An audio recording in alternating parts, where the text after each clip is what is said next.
So what I think it is 11 o'clock, and I know that we have you have a lot to share, so I think we'll get started. I want to welcome everyone.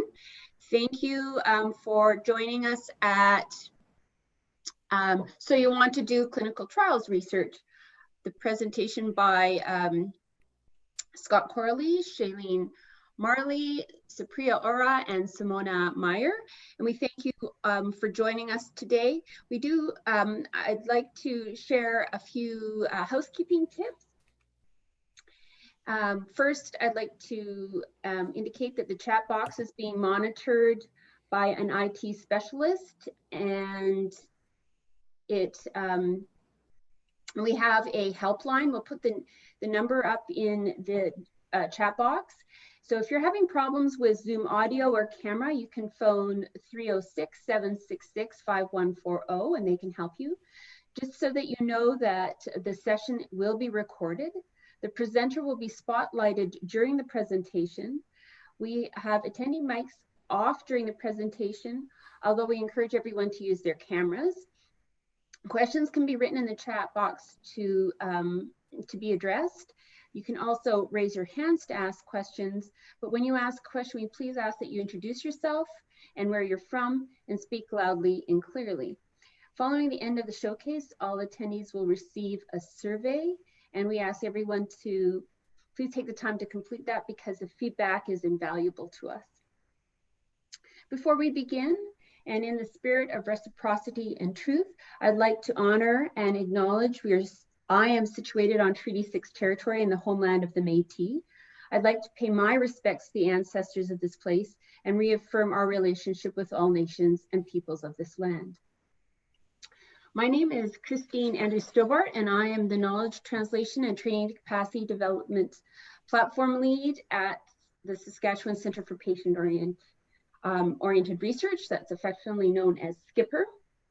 I'm glad you can all attend today, and I'm delighted that we could have Scott, Sharleen, Supriya, Simona presenting, and we are also very pleased to welcome our special presenter, Dr. Alan Rosenberg. And so with no further ado, I'll turn it over to you, Scott. Okay, thanks, Christine. And Christine, we had several poll questions that we wanted to ask during the presentation. Are you going to be helping with those? Ready to go. Yep, they're ready to go. Tammy has those all lined up. So awesome, yeah. Awesome. Okay, that's fantastic. Okay, well, thanks. Welcome, everyone, and thanks for joining us. And yes, my name is Scott Corley. I'm the director of the Clinical Trial Support Unit in Saskatoon. And as Christine mentioned, other CTSU members who are co-presenting today include Sharleen Maley, and Sharleen's our research program manager, and also Supriya Arora, who is one of our clinical research professionals.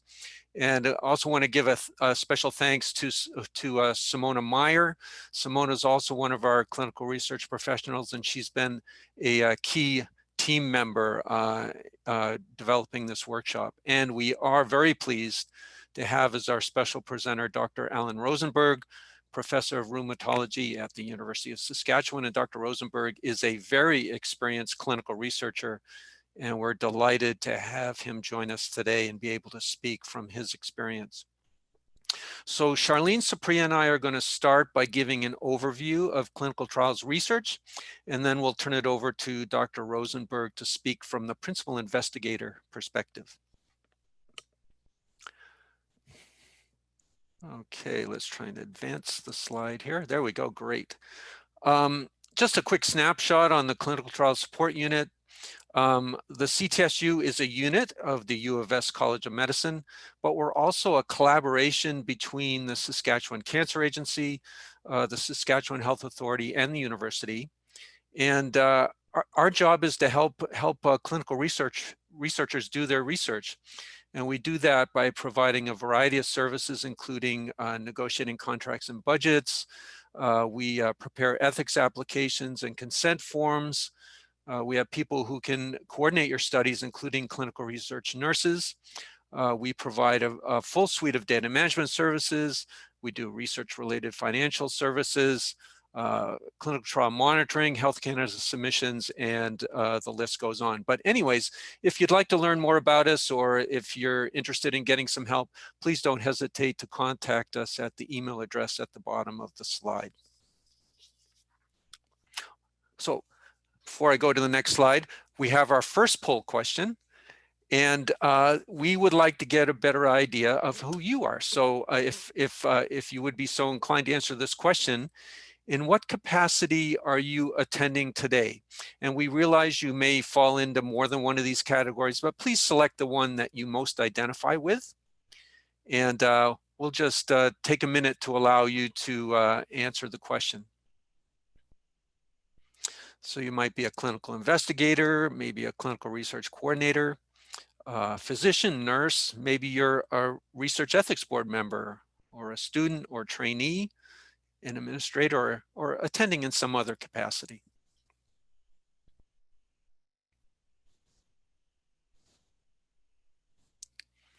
So let's just take a few more seconds to answer the question.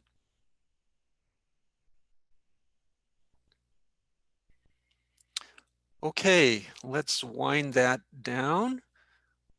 Okay, let's stop there and see what we've got. Okay, great. Got every category except nurse.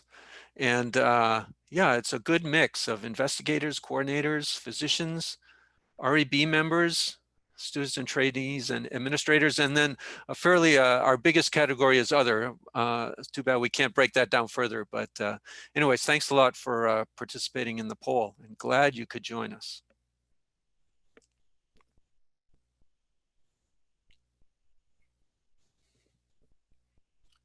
Okay, well, today we're talking about clinical research and clinical trials. So let's define these terms. So clinical research can be defined as the study of human disease, including its prevention, diagnosis, and treatment using human participants, human populations, or materials of human origin. And a key point here is that clinical research is research involving humans. Now, clinical trials are a type of clinical research or a subset of clinical research. And a clinical trial is defined as a research study involving human participants that is designed to answer specific questions about the safety and efficacy of a biomedical intervention, such as a drug or a medical device. So yes, clinical trials, it is research involving humans, so it's a type of clinical research. But a key term in this definition is intervention. So a clinical trial is evaluating how safe and effective a biomedical intervention is. So why might you want to conduct clinical trial research? Well, there's a variety of good reasons. For example, you might want to gain access to an investigational product, say a new drug or device, to make it available to your patient pool, or maybe you want to gain experience with that investigational product before it goes on the market. Or maybe you want to build a relationship with a sponsor or colleague who's an expert in the field. And these are all good, valid reasons. But really, the most important reason to participate in clinical research is to publish and add to public knowledge, and ultimately to improve healthcare. Because in reality, we don't know if a new prospective drug or device is safe and effective until we subject it to the rigorous testing of clinical trials. And one other motivation that sometimes people have is to make money doing clinical trials. Now, this may or may not be possible, but this is an interesting topic, and we'll talk about it more later.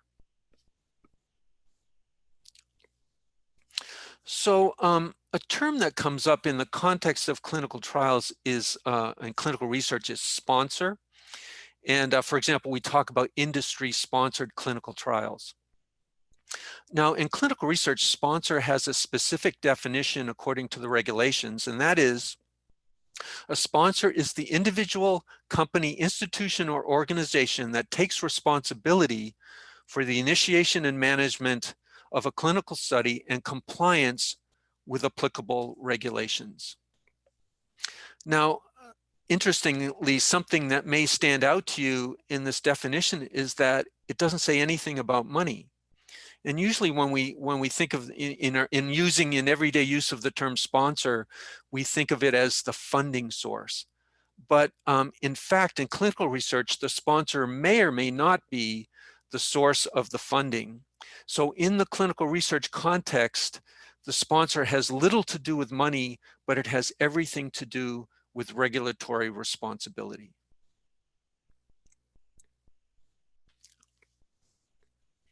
And as we know, a large share of clinical research is sponsored by pharmaceutical, biotechnology, medical device companies.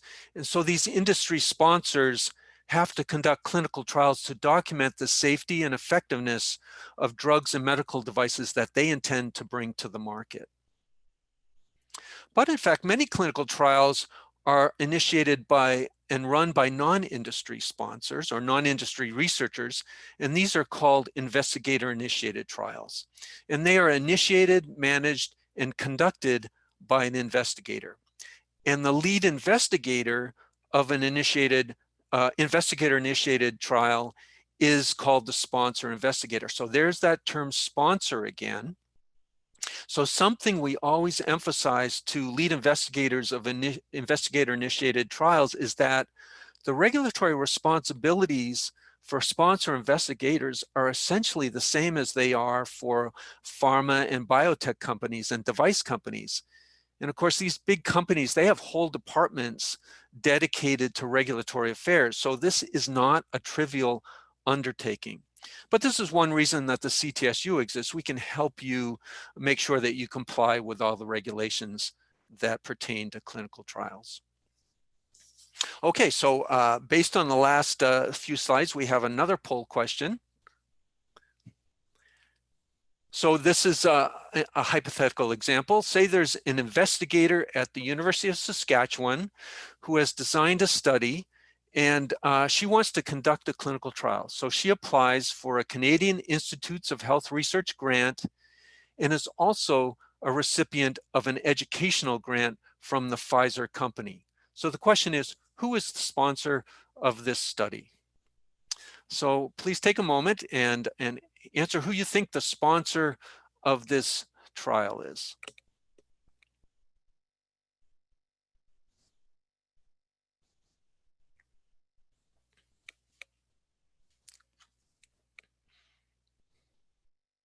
Just give a few more seconds to put your answer in. Okay, let's close it there and see what we've got. Okay, all right, interesting responses. Interesting that the lead response is University of Saskatchewan followed by principal investigator. Yes, and as we just discussed, this would be an investigator-initiated trial. And so therefore, even though CIHR and Pfizer are providing funding, they are funders, but they're not sponsors of the trial. In fact, based on our the discussion we just had, we might think that the principal investigator is the sponsor. And in fact, that's true. They are the sponsor investigator.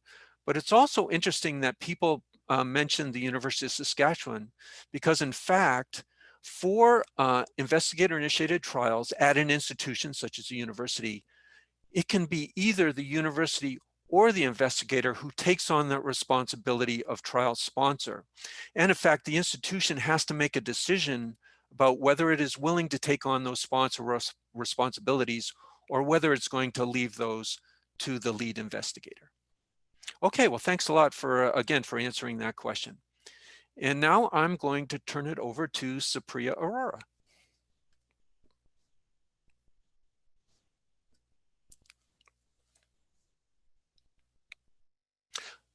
And you're on mute, Supriya.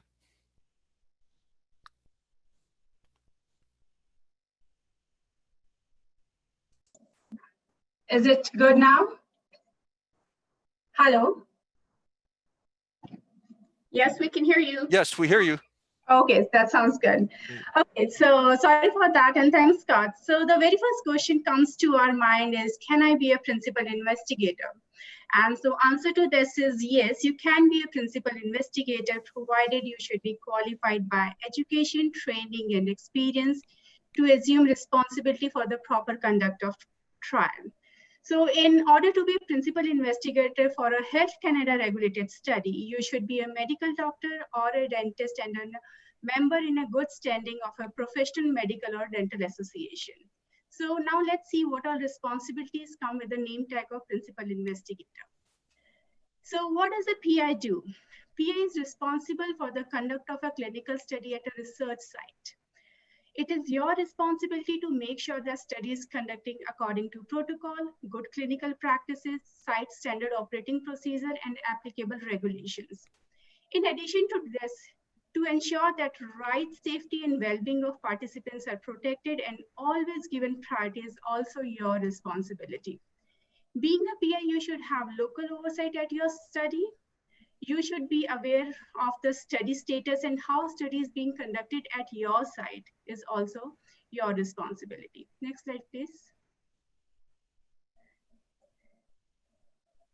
So what are your responsibility? Being a PI, you need to make sure that adequate resources are available throughout the duration of trial, like internet, fax, and enough space to perform research activities. Your staff should be qualified and trained to perform assigned duties. Communication with the Research Ethics Board is very important. Make sure that Research Ethics Board approves your study before you start any study-related activities at your site. Trial-related medical decision, randomization, and making sure that eligible participants and randomized in the study is also your responsibility. Drug accountability comes under your responsibility. Timely and appropriate reporting of protocol deviations and adverse events, maintaining of source documents are also some of the responsibility that comes with the name tag of principal investigator. A good thing to know over here is that you can delegate your responsibilities to other team members, but still the overall responsibility of study lies with you. Next slide, please. So after education, the second thing that you should be trained to perform your duties as a principal investigator. For that, you should be trained on good clinical practice, and there is a lengthy definition of GCP in guidelines. So we'll just take a short, crisp thing like what GCP says. So in short, good clinical practice is an international quality standard that enforces tight guidelines on the ethical aspects of clinical trial. GCP aims to ensure that the studies are scientifically authentic and clinical property of investigation product is properly documented. Then you should be trained on Health Canada Division 5 guidelines. These guidelines are for the drug for the clinical trial involving human subjects. These are the part of Food and Drug Regulatory Act of Canada. Next is Tri-Council policy statements. So this is the Canadian guideline for ethical conduct of research involving human or human biological material. So the other thing you should be trained is on your site standard operating procedures. So these are very general trainings that is applicable to all type of trials that you are conducting. Then comes the study specific training like protocol training and investigator brochure training. And sponsor will make sure that they are trained, that you guys are trained on these things before you start any study at your site. Next slide, please. So as we have seen that you can delegate your responsibilities to the other study team members, and study coordinator is for sure one person that can take a lot from your shoulders. So study coordinator involves in perform daily study activities like consenting and enrolling participants and collecting data. Study coordinator also maintain regulatory documents like site file and patient binders, maintaining trial supplies like lab kit, patient material, investigator product, and making sure that these supplies are available throughout the duration of your study is also one of the responsibility of study coordinator. Study coordinator also prepares and actively take parts in audit and inspections. So in short, we can say that study coordinator is the main coordinating person at the site that coordinates within the site team with the sponsors and the different vendors involved in the study. So having a good experienced and trained clinical coordinator, research coordinator is for sure key to a successful trial. Next slide, please. So the one reason why sponsor come to you is for the data, and from where you will get data is from patients. So if you can enroll committed number of patients in a given time frame, is for sure a reason that sponsor will come back to you with the next trial. So how do you recruit patient in the trial? So the very first thing is from your own practice, and then the sub-investigators are there in your team, so you can enroll patients from their patient pool. You can ask a referral from your colleagues, and then in some challenging trial, you can always use posters, social media, and newspaper ad. But make sure that these ads are approved from your local research ethics board before you use them for your study. Next slide, please. Okay, so what does a trial monitor do? So monitor represents a sponsor, and he comes to your site at a frequent interval, and then he reviews the data. So what is the objective of these monitoring visits? The objective is to verify that rights, safety, and well-being of participants are protected. Collected data is accurate, complete, and verifiable, and studies being done in compliance with protocol, GCP, and applicable regulations. Monitor is your to-go guy. Like if you have any question, any concern about the study, ask your monitor. He's the first person you should contact. And in the same way, sponsor have any questions about the site, they will ask monitor for the answers. Next slide, please. So like any other relationship, communication is key to keep a good relationship with sponsor. Be prompt in your response and reporting data. Even if you don't know the answer at that time, just say that you're working on that request, or you know that there's an email that you have to reply. Identify the problem and ask sponsor for suggestion or solution. It really helps. It's their study, they know what to do, and they are the person who can make a call on this. Be hospitable when they come for a visit, and be available. They want you to see engaged in the trial. So take some time out from your schedule and be available to meet them when they are at your site. Make yourself available to answer their question and their concerns. So these are the key to having a good relationship with the sponsor. And I think this is all from my side. Now I'll hand the presentation to my colleague, Sharleen. Hello, thank you. Can you hear me? Yes. Excellent. Good morning. I'm Sharleen Maley.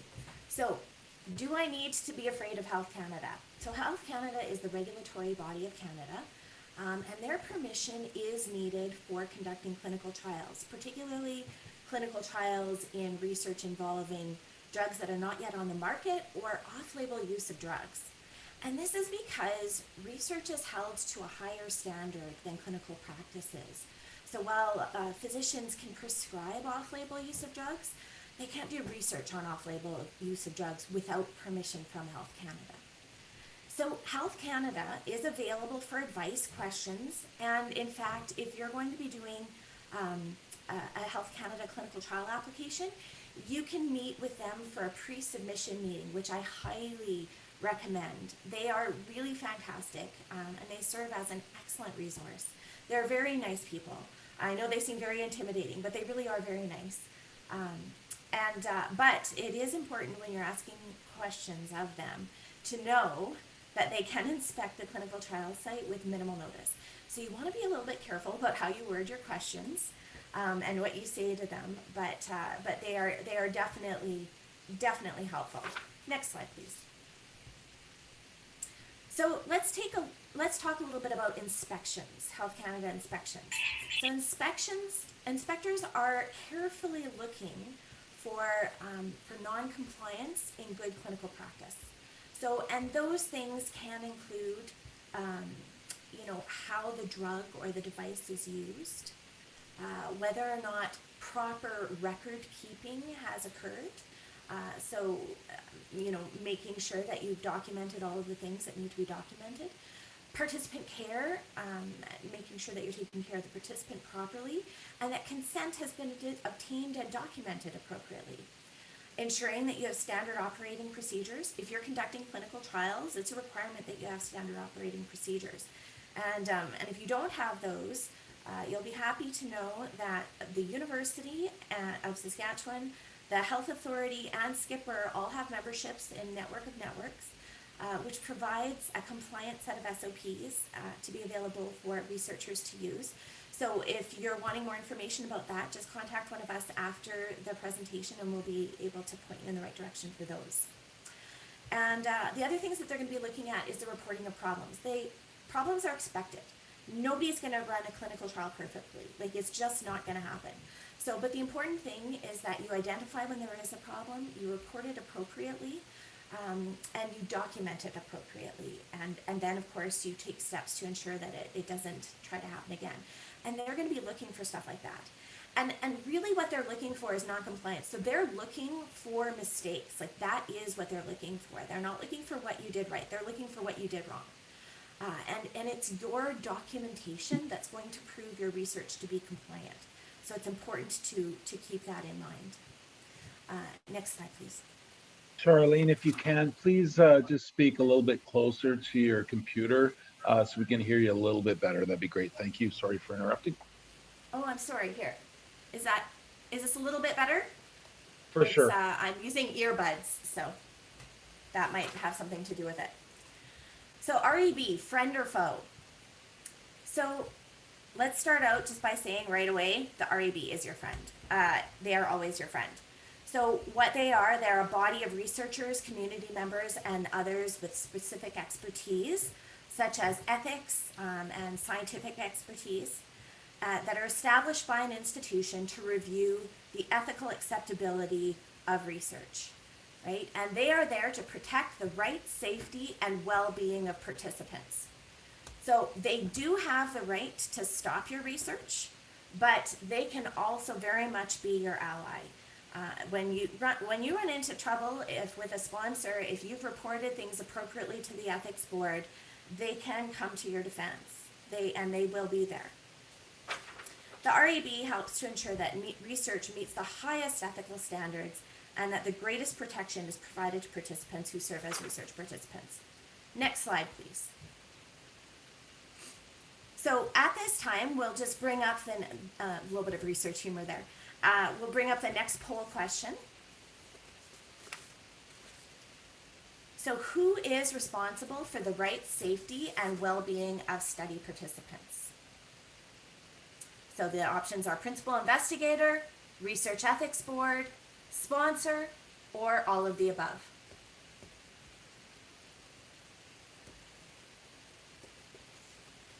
We'll give a few minutes for that. A few seconds, I should say. Okay, let's bring up the answers. And most of you have correctly answered the question, all of the above. While the Research Ethics Board, it is primarily their responsibility to look after the right, safety, and well-being of participants, the truth is that everybody involved in clinical trials has that responsibility, and everyone should be doing it. Next slide, please. So, can I make money from a clinical trial? This is a question that comes up a lot. And it depends. So let's talk about the different kinds of studies here. So in an industry-sponsored study, you have to remember, industry has a goal, and their goal is to get the product to market. So they're willing to negotiate for you to do the work that they need. Now, once upon a time, doing industry-sponsored studies used to be quite lucrative. Back when I first started getting involved in research in the early 2000s, I would say that study budgets were a lot more generous than what they are now, and that is changed. It's changed quite a bit, and that's changed because the complexity of the studies have been getting way more complicated than what I saw 20 years ago.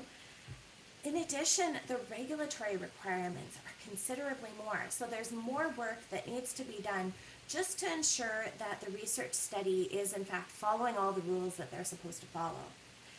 So typically the kinds of budgets that we see now from industry-sponsored studies are offered at fair market value.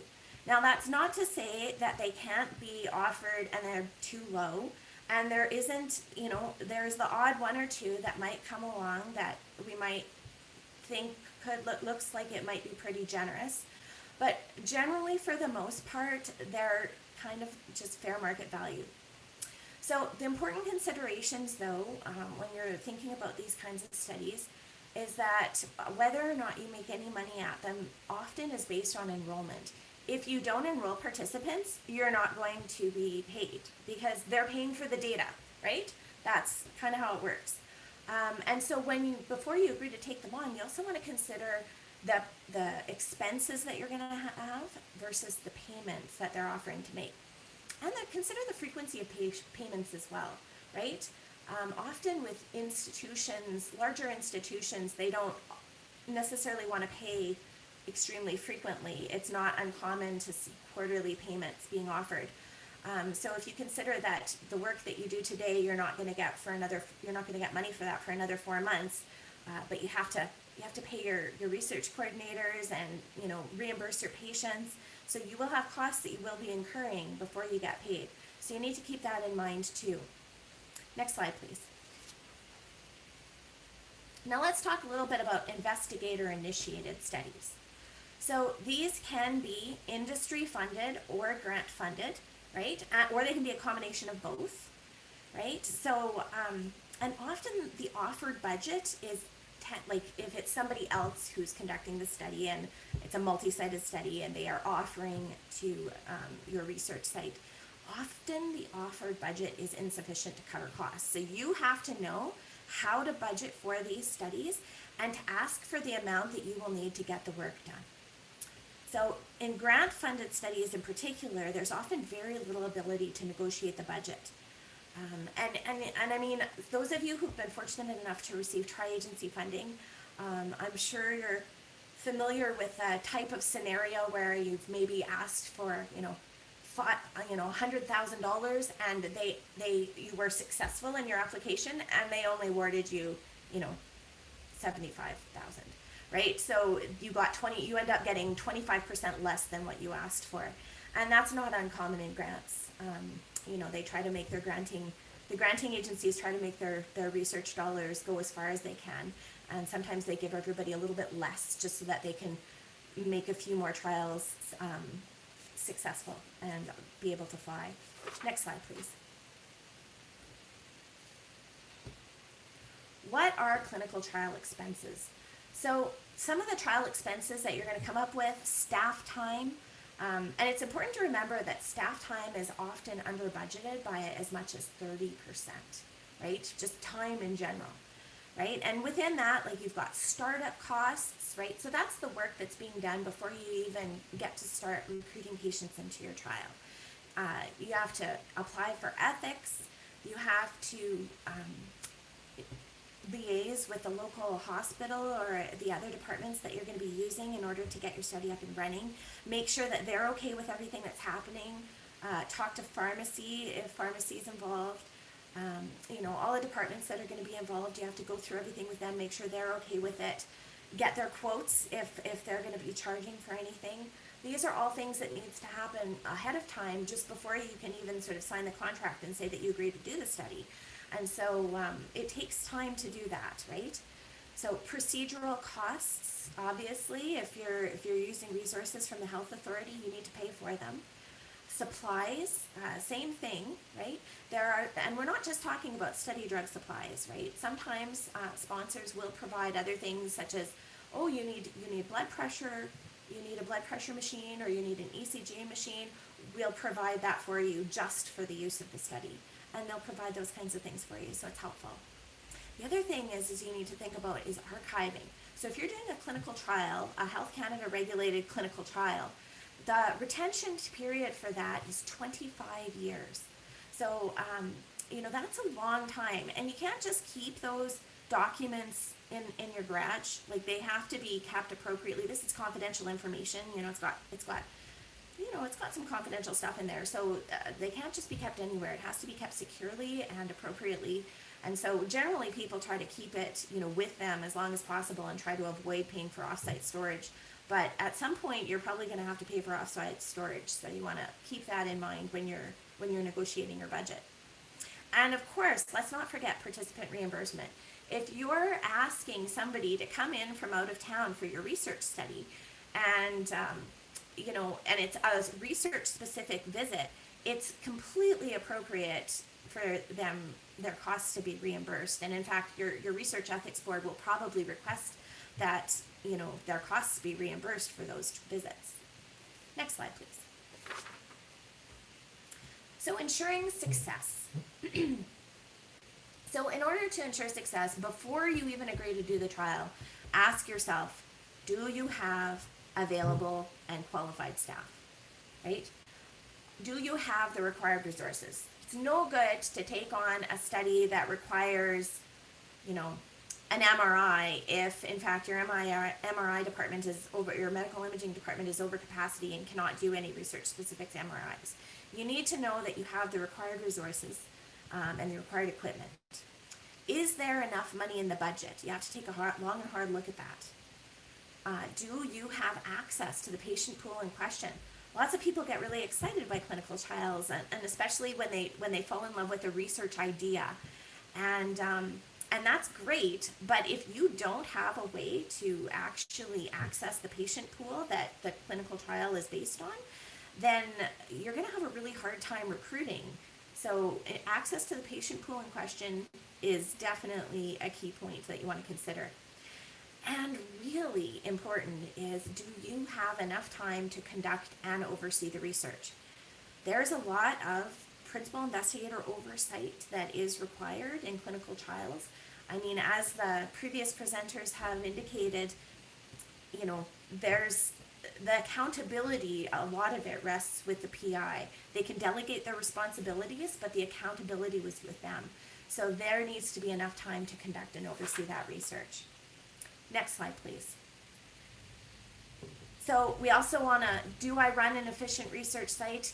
Keep in mind, you want to use good documentation practices, plan to collect the best quality data you can the first time, right? Repeating stuff takes a lot of extra time and will decrease your efficiency for sure. Ensure that you have good communication with your staff and with the sponsor, with the research ethics board, and with all of the people involved. And make sure that the work is distributed fairly. Don't burn out your staff. And finally, learn from mistakes. Mistakes are expected, and you cannot avoid them. And it just happens. Sometimes it happens because of poor planning. Sometimes it happens because there was just no way, there's a pandemic and there's just no way to avoid a deviation from the protocol. But it's important to identify that it's a mistake, document the mistake, report the mistake, and then try to make a corrective plan of action so that it doesn't happen again. So that's it for me. At this time, I would like to introduce our special presenter, Dr. Alan Rosenberg, Professor of Rheumatology here at the University of Saskatchewan. Dr. Rosenberg, welcome. Thank you, Sharleen. Could you stop sharing your screen and I can then share mine? Perfect. Are you able to see that screen okay? Don't see it yet, Dr. Rosenberg. Okay. Oh, there we go. Great. Great. Thank you, Sharleen, and Scott for inviting me to participate. Good morning, everyone. Once I met a girl. Her name was Margaret. I was startled when I shook her hand. The contorted fingers, the rigid wrist. This was not the handshake I expected from a 12-year-old. Dr. Don Mitchell, an adult rheumatologist at the University of Saskatchewan, gathered our small group of second-year medical students and patiently guided us through the examination of the small joints of the hand. Despite his compassionate care, and despite the high-dose aspirin and painful gold injections, the only therapies available at the time, this child's arthritis was active and progressive. And it seemed to me then, a half a century ago, that this child deserved more from the profession I was about to enter than it was prepared to provide. As a pediatric resident at Toronto's Hospital for Sick Children, I encountered an adolescent girl from Hawaii with lupus who had traveled to this renowned hospital for care. A 10-year-old boy bedridden with dermatomyositis, an Indigenous child with persistent joint pain following a bout of rheumatic fever, a 3-year-old girl blind because of eye inflammation associated with arthritis. Despite the concerted efforts of so many caregivers, nobody at that prestigious institution, it seemed, knew exactly how to care for these children. In that hospital at that time, and in this country then, there was no pediatric rheumatologist. And it seemed to me then that those children deserved more from the specialty I was about to enter than it was prepared to provide. Of course, I encountered many more patients for whom knowledge about their diseases seemed inadequate. But increasingly, I also encounter patients benefiting from astonishing advancements in understanding and care of their diseases. It occurred to me very early in my journey in medicine, and it occurs to me still, that with this privilege we have to be physicians comes not only a responsibility to care for patients as best we can, but to contribute to advancing knowledge about the afflictions they endure. We really have no option. When we embrace the gift of becoming a healthcare professional, we accept a responsibility to engage in discovery.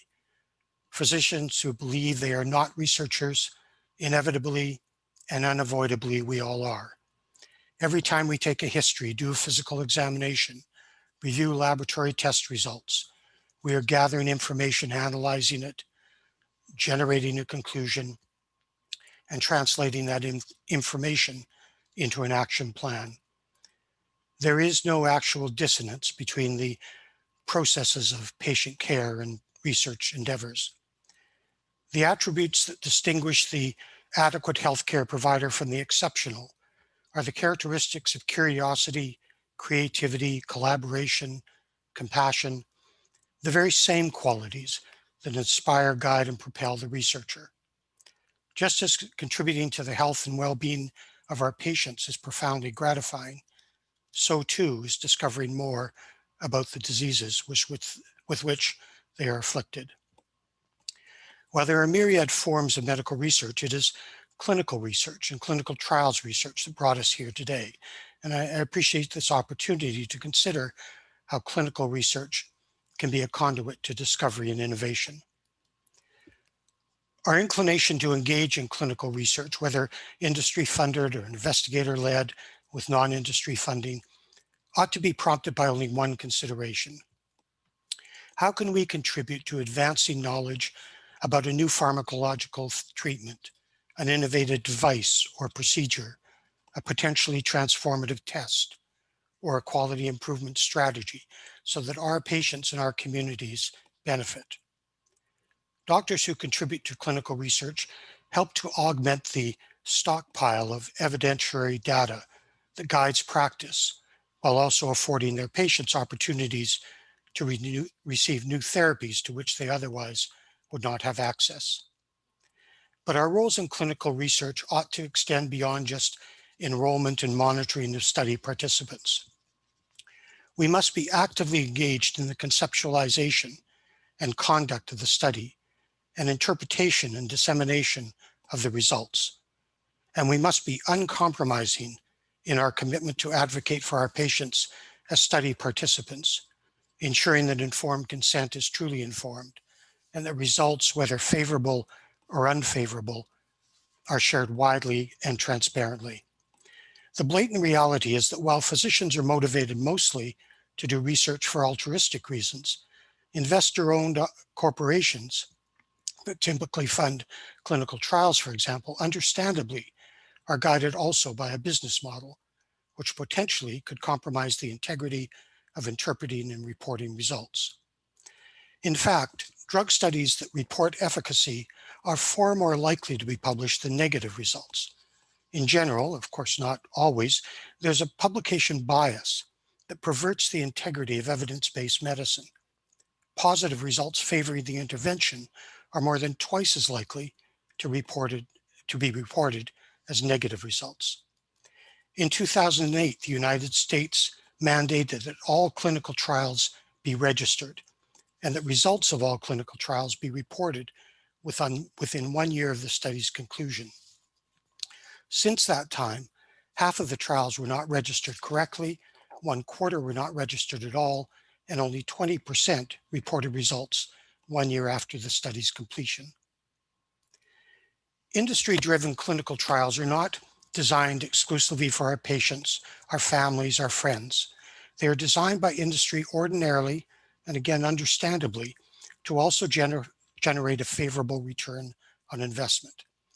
That is not to say that industry does not have an indispensable role in improving care, but the notion that industry should independently drive the research agenda and the design of clinical trials and dissemination of the trial's results has become an anachronistic notion.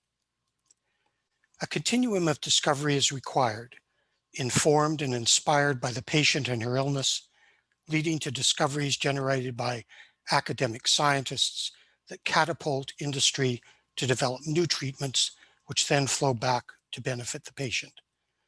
Alliances among patients, their care providers, the publicly funded discovery centers, and industry must be galvanized to accelerate innovation that benefits all stakeholders. Clinical research teams must ensure that our efforts as researchers and the contributions of our patients who so generously participate in the study are rewarded with adherence to the most stringent principles of science, and that all results, whether favorable or unfavorable, are reported. Patients must have a voice in the clinical trials process, and we must advocate for and protect our patients as study participants. For a patient with whom you are struggling to find an effective therapy, call the experts in the field to find out what clinical trials might be happening so that your patient can access the investigational treatments. Clinical research succeeds only if there is sufficient enrollment. Thus, contributions from all jurisdictions, including small ones like Saskatchewan, are important to the success of the trial. In Saskatchewan, there is a strong culture of transdisciplinary collaboration, the ability to conduct research at relatively lower cost, rich sources of administrative data, and expert clinical trial support personnel. The Saskatchewan Clinical Trials Support Unit and other equally superb research support experts in the College of Medicine, the SHA, and the Cancer Agency as examples are essential for facilitating high-quality research in a small province like Saskatchewan.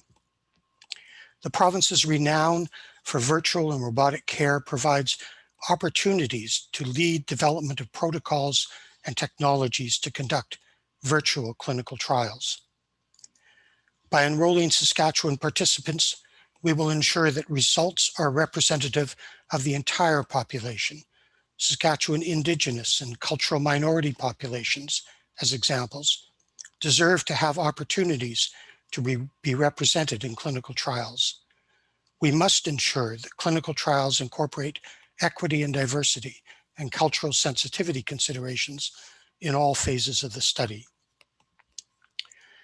There is a prevailing assumption that the larger the number of participants in the clinical trial, the more robust and informative its results will be.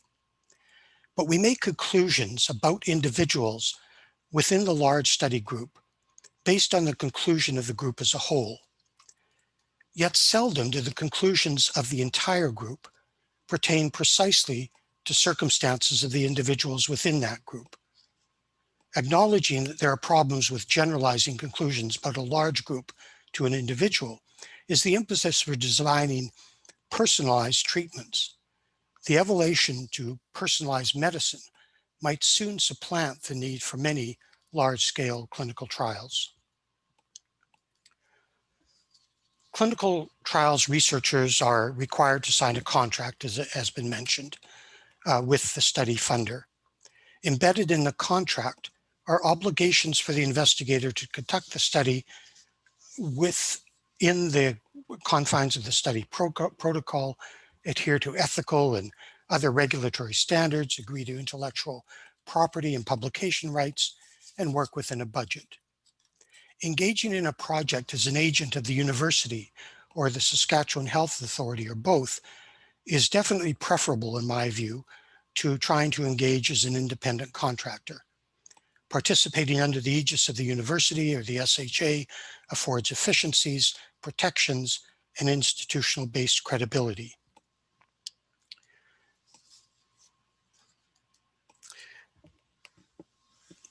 Ensure that that you're familiar with the study and you've participated in the development of the study. There are many organizations in the country, specialty organizations, that can help facilitate the conduit between you and a study funder, study sponsor.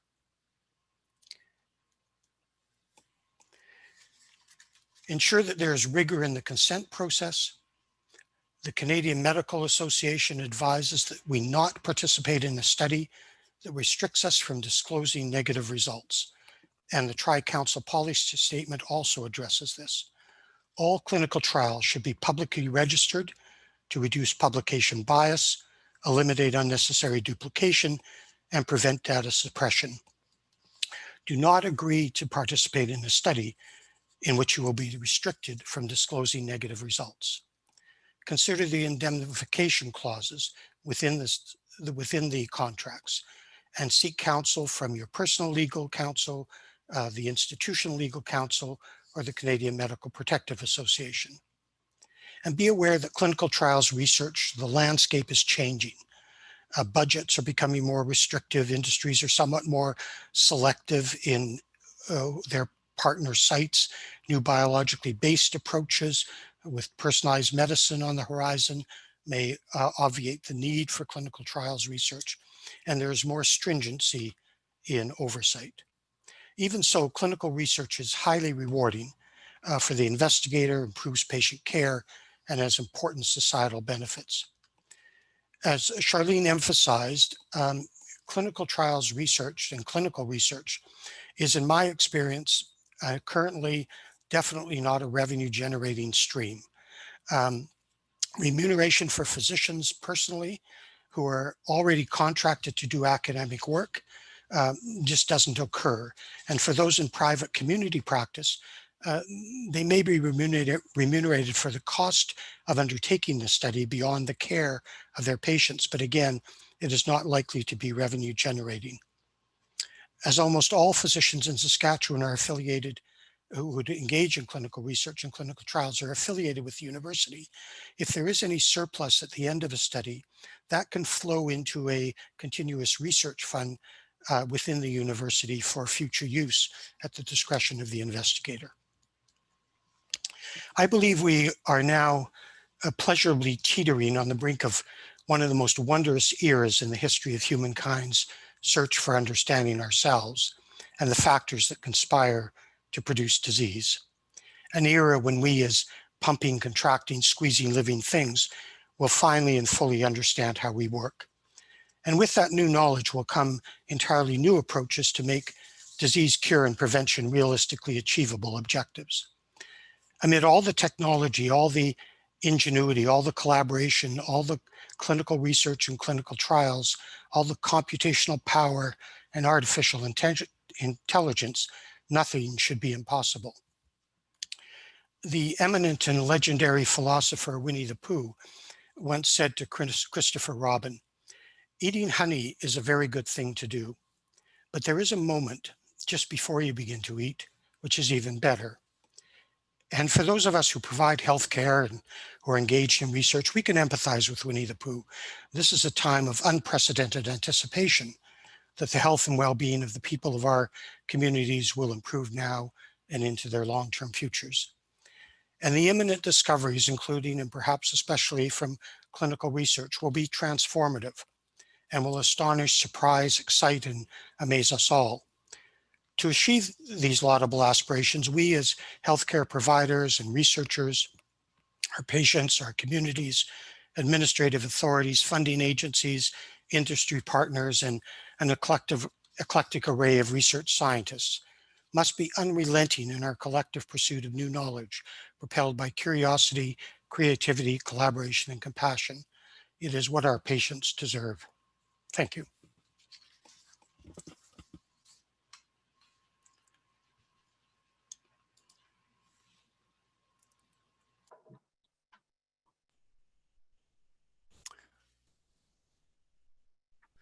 Thank you very much, Dr. Rosenberg, for those insightful and inspiring comments.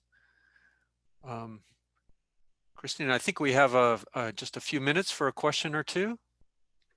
Yeah, we certainly do. And my thanks to Dr. Rosenberg as well. Incredible words, but also some of those visuals were amazing. And I couldn't help but notice that last picture. It was really riveting. Not of Winnie the Pooh, but of the young kids who were looking with curiosity at something. Yes, we do have time for questions. If you want to chat, put them in the chat box, that would be great. Or if you'd like to raise your hands, that's also an option. But yeah, we do have time for questions, and we would welcome them at this time.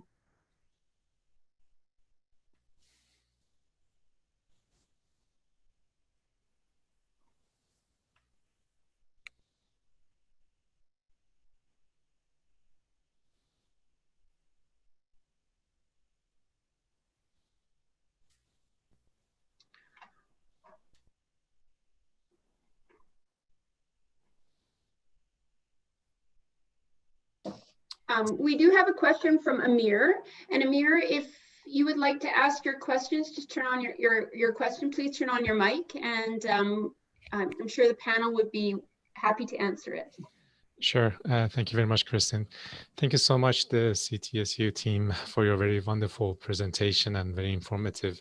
I have this quick question about the timing of informing or involving the REB or Health Canada with regard to when you want to do a clinical trial testing a new drug.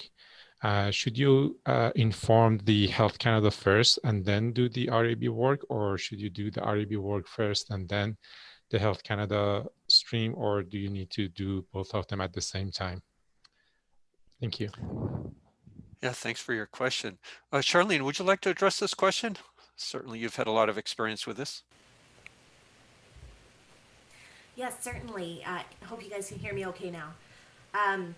In our experience, it's definitely best if you proceed simultaneously.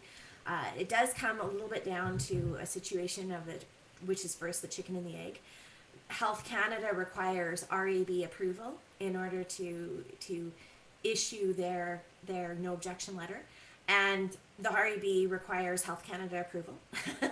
So the idea when we're one of the first sites in Canada submitting, what ends up happening is we will submit them both at the same time. We explain to both of them that we are waiting for the other. And often the Research Ethics Board will issue us a letter that says that the study is ethically acceptable pending receipt of Health Canada's no objection letter. That we then can send that on to that Health Canada, and then they're willing to issue their no objection letter under those circumstances. Awesome. Thank you so much, Sherry.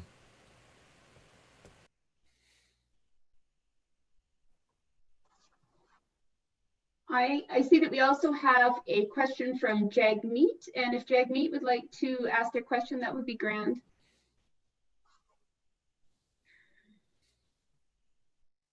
Hi, hi Scott. Thank you very much for the opportunity. And I am a research analyst from Health Quality Council. And I have keen interest in the clinical trials, and my educational background is statistics. So I was just wondering if I can learn more about the FDA approval regulatory guidelines, like GCP, or as study data tabulation models, analysis data models, because those things are not available to learn like from CDISC, we can get membership. Only then we can learn about it. And I was just wondering if CTSU have membership and share the information with the researchers. Yes, thanks for your question, Jagmeet. And no, we don't have membership in CDISC or access to like information regarding this study data tabulation model. We do, however, as Sharleen mentioned, we are associated with through SCPOR's membership in the network of networks N2. That provides not only, I think Sharleen mentioned the standard operating procedures that N2 makes available to members, but also all their online training, or much of their online training. And that includes GCP training. They have quite thorough GCP training, Health Canada Division 5, and that's available through N2 for free to anybody affiliated with SCPOR or the university, the health authority, and so forth. So if you're interested in getting the information on how to access that, please just email the email address on our first slide, ctsu@usas.ca. We'll be happy to provide that to you. Thank you. Thank you very much. Another potential resource that that you might be able to access, actually, and I understand that you're interested a lot in statistics and in trial design. If you go to the International Council on Harmonization and you look at their efficacy guidelines, Okay. There are efficacy guidelines there that do discuss trial design and statistics specifically. So, and those are available for download just as an added resource. Okay, thank you. Thank you, Sharleen, and thank you, Scott.